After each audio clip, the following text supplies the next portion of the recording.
Muy buenos días y un saludo a través suyo a todos los peruanos. Bien, ayer el Pleno del Congreso aprobó los proyectos de presupuesto de endeudamiento, de equilibrio financiero para el año fiscal 2026, ¿no? Me gustaría hacer un enfoque con usted sobre todo el presupuesto que está ligado al sector salud, por favor. El debate ayer eh, fue muy breve debido a que ya había sido una reunión suspendida el día martes en que se presentaron los ministros y luego el día miércoles los congresistas pudieron expresar sus puntos de vista. Hubo algunas quejas debido a que algunos congresistas no han podido expresar sus pedidos, sus opiniones por el cuarto intermedio que se solicitó y se votó y se postergó la sesión para el día viernes. Inicialmente estuvo planteada para las 10 de la mañana, luego se postergó para las 2 o 3 de la tarde y luego para las 6. Y el debate empezó a las 6, que ya no hubo casi debate, sino una presentación de la incorporación de los nuevos artículos o nuevas normas que habían señalado los congresistas que pudieron intervenir el día miércoles, y luego se votó. Y se ha votado un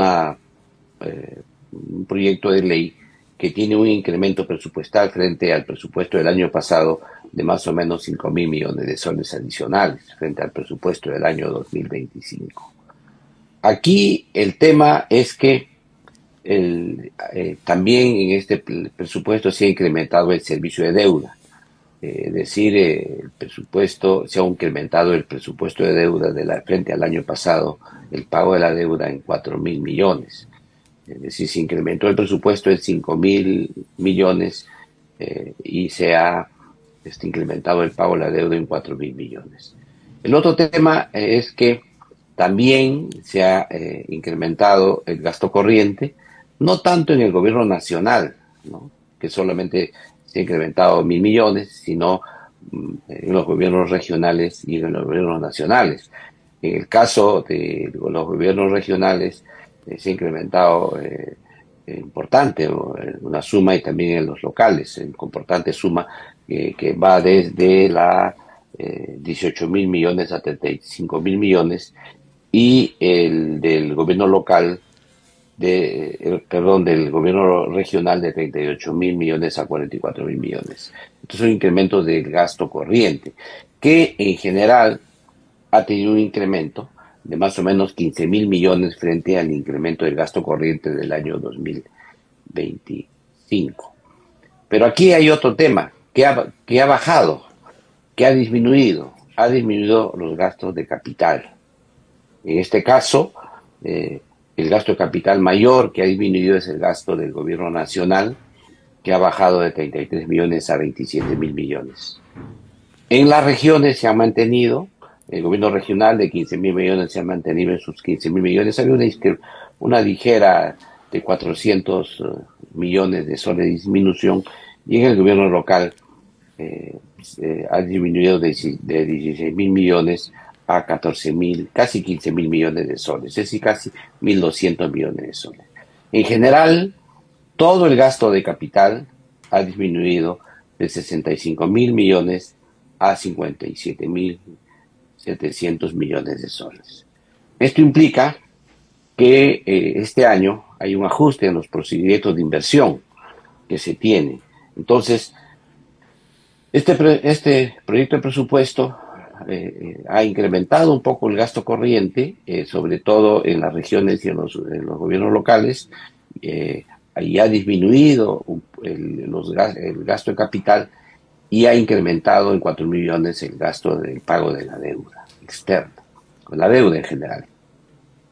Este presupuesto, esta disminución de los gastos de capital, es una mala noticia, digamos, para la inversión en salud, porque como ustedes saben que había grandes proyectos de inversión que estaban a través del PRONIS, pero también estaba en el marco de la ANIM, sobre todo el denominado Plan 1000, que ahí tenían como 200 establecimientos del primer nivel de atención que estaban prestos a ponerle financiamiento para poder empezar.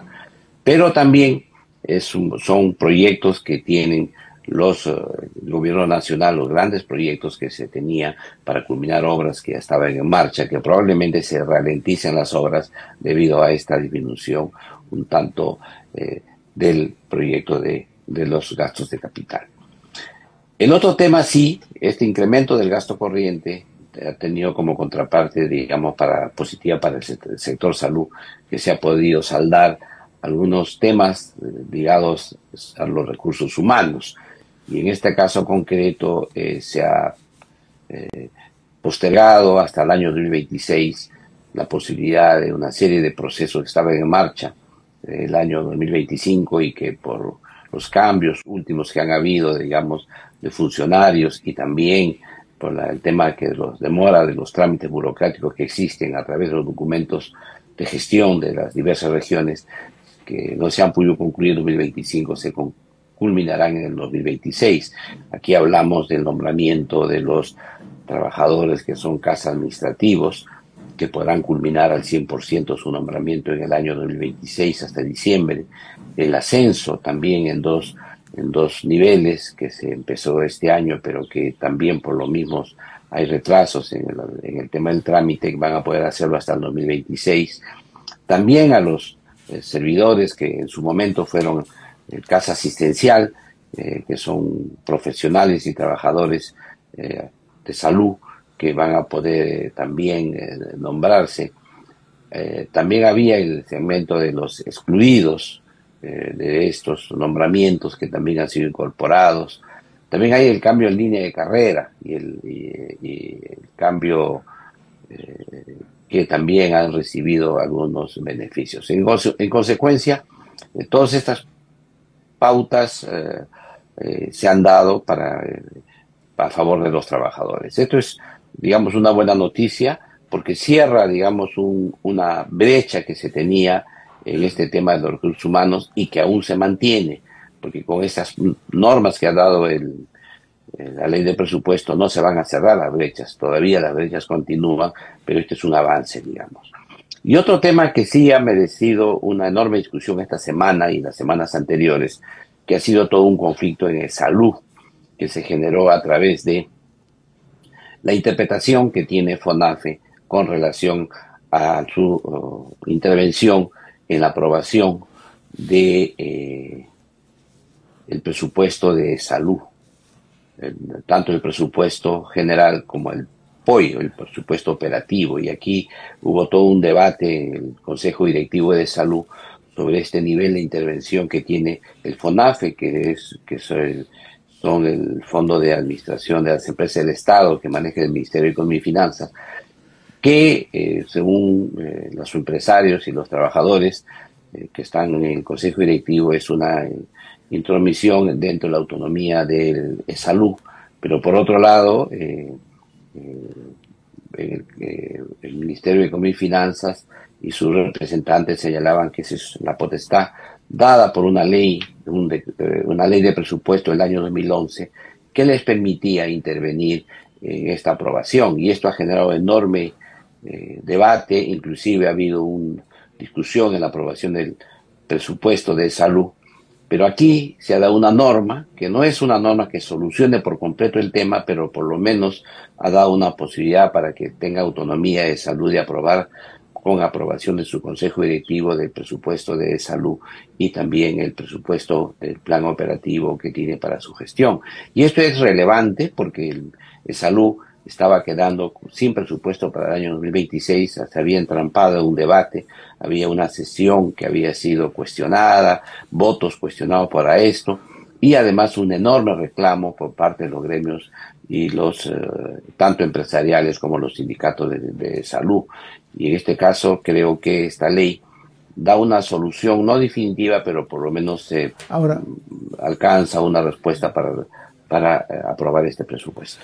Ahora, doctor, cuando usted nos señala que este presupuesto ha disminuido los gastos de capital, ¿qué riesgos se corren de la ejecución de obras en el sector salud? Bueno, ahora vamos a ver la letra menuda, ¿no es cierto? Claro. Ahora estamos haciendo un análisis macro, pero probablemente en los días subsiguientes o en el futuro vamos a poder analizarlo, la letra menuda proyecto por proyecto. Vamos a ver también quizá las quejas de algunas comunidades o distritos alejados del país, o quizá también de algunas regiones o quizá provincias que reclamen sus proyectos de inversión en toda índole, no solamente es en el tema de salud, pero creo que yo he puesto foco por los temas de salud porque son aquellos que yo conozco y que sé perfectamente que ha habido una gran un gran incremento presupuestal para inversiones este año. Se pasó en el año 2025 de 600 y pico millones de soles para inversiones en el sector salud, se pasó a 1.900 millones. Sin embargo, esa cifra ya no es tal porque, como le explicaba, hay toda una baja de estos proyectos de inversiones que se tienen para el año 2026. Ahora, el otro tema que también usted mencionó, haciendo ya el análisis en el aspecto macro, es que aumenta el gasto corriente, es decir, gasto de planillas en los gobiernos subnacionales. Sí, sí, hay un incremento de 15.000 millones de gasto corriente. De esto, el gobierno nacional solo incrementa 1.000 millones. Los que incrementan son los gobiernos regionales y los gobiernos locales. ¿Siete mil Esto también millones? es 14.000 millones. O sea, el gobierno regional, el gobierno regional, ¿no? Pasa de 38.000 millones a 44.000 millones. Y los locales de 18.000 millones a 35.000 millones. Es decir, el incremento del gasto corriente en los gobiernos subnacionales. O sea, y eso es el incremento de planillas. Eso hay que hablarlo con claridad. Probablemente planillas, gastos, corrientes que se tienen Claro. programados, etcétera, pero esto es en realidad un cierre de brechas también, doctor señor José Hernández. Es obvio que los gastos tienen que ir acompañados con los ingresos. Eso es obvio. Esto es comprensible. Pero también es un tema ahí de matizar esta implicancia porque en las regiones, por ejemplo, donde más se necesitan profesionales para el sector salud, para educación, para otros lugares. Entonces yo creo que esto habría que ver, como le decía, el detalle. Veamos el detalle luego para poder comprender la magnitud del tema. Lo que sí se ha mantenido es la estructura del presupuesto. O sea, el presupuesto, como usted sabe, ya sí había sido dejado listo por el gobierno de la presidenta Dina Boluarte, el proyecto de presupuesto. Aquí se han hecho algunas modificaciones sobre el camino, digamos, en el Congreso de la República, en concordancia con el Ministerio de Economía y Finanzas, con el nuevo ministro y con los sectores, pero se ha mantenido en general la estructura del presupuesto, que sigue teniendo un alto componente centralista, porque sigue siendo el mayor gasto todavía en el gobierno nacional. Ahora, el otro aspecto, doctor, este presupuesto, también siguiendo la línea del análisis macro, en el tema del déficit fiscal, ¿controla el déficit fiscal o vamos a acentuar el déficit fiscal?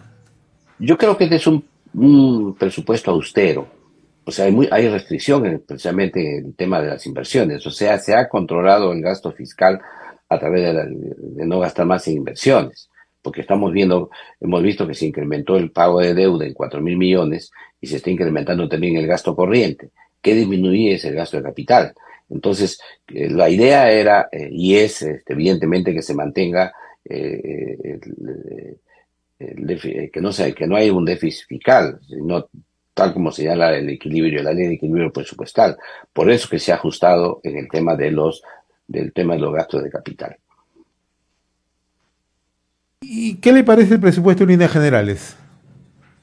Yo creo que es un presupuesto de transición inevitablemente, porque un presupuesto para tener mayores modificaciones tiene que ocurrir tres cosas fundamentales. Un primer tema es un mayor crecimiento económico para mejorar los ingresos.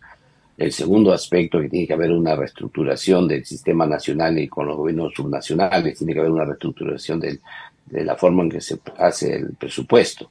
Y tercero, debería mantenerse una mejor ratio de inversión, porque finalmente la mayor inversión en capital permite precisamente mejorar los ingresos a futuro.